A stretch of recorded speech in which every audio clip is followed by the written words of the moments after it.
రాష్ట్రంలోని ప్రముఖ పుణ్యక్షేత్రాల్లో యాదాద్రి ఒకటి. ఈ ఆలయం రాష్ట్రంలో మరో తిరుపతిగా పేరు పొందింది.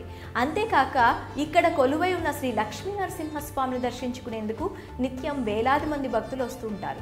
ఇక పండుగలు, ఇతర ప్రత్యేక పర్వదినాల్లో ఈ భక్తుల సంఖ్య భారీగా ఉంటుంది. ఇలాంటి సమయంలో యాదాద్రికి వెళ్లే మార్గాల్లో ట్రాఫిక్ రద్దీ కూడా ఎక్కువగానే ఉంటుంది. దీంతో యాదగిరి గుట్టకు వెళ్లే భక్తులు చాలా ఇబ్బందులు ఎదుర్కొంటుంటారు.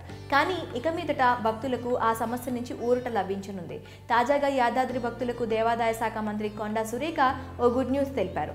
త్వరలోనే యాదాద్రిలో దేశంలోనే రెండో అతిపెద్ద స్టీల్ లింక్ ను ఏర్పాటు చేయనున్నారు అని తెలిపారు.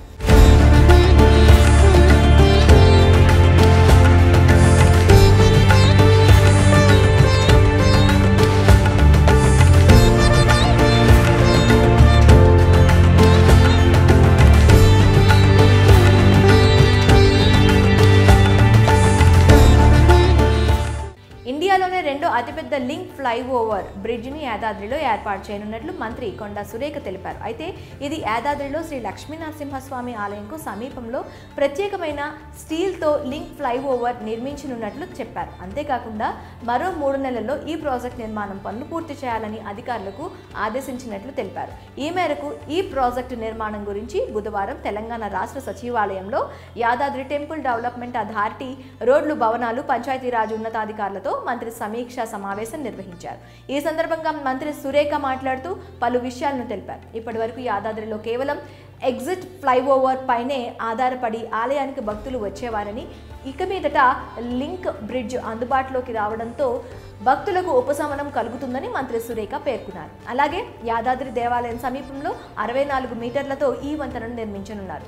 యాదాద్రి గర్భగుడి విమాన గోపురానికి స్వర్ణ తాపడం పనులపై కూడా కీలక ప్రకటన చేశారు.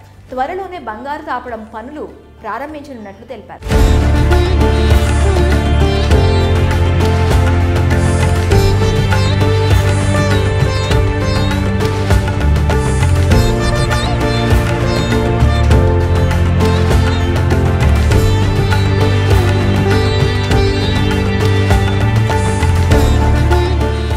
అలాగే యాదాద్రికి సమీపంలోని రాయగిరిలో దాదాపు 20 ఎకరాల్లో కంచి కామకోటి పీఠం ఆధ్వర్యంలో వేద పాఠశాల నిర్మాణ పనులను మొదలు పెడుతున్నామని మంత్రి వెల్లడించారు.